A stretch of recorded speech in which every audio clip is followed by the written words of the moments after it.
Naniniwala ka ba sa mga multo? Oo naman, pero hindi pa ako nakakakita. Boo! Baba! OA naman. Di naman totoo ang multo, no? We! May nakita kaya ako sa bahay. Totoo ba yan? Oo.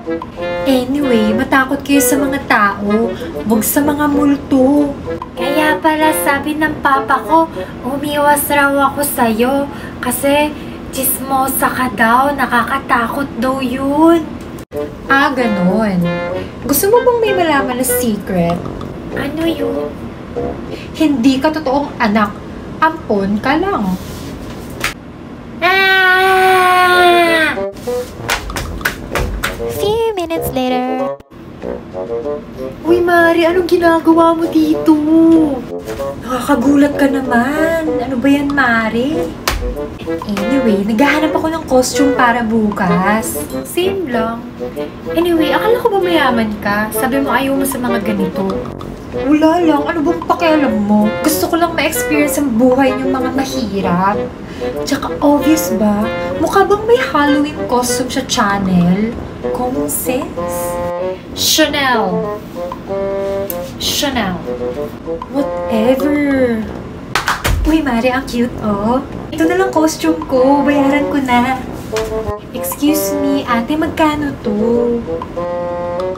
Customer ako dito, te. Huwag kang ano. Ba't kasi nakapambahay ka? Ano bang pakialam mo? Heist! Excuse me, ikaw ba yung bantay? Hello? Magkano to? 10 pesos lang. We, ang mura naman. Sure ba? Wala ba tong something? Taray naman. O ayan, no, bayaran ko na.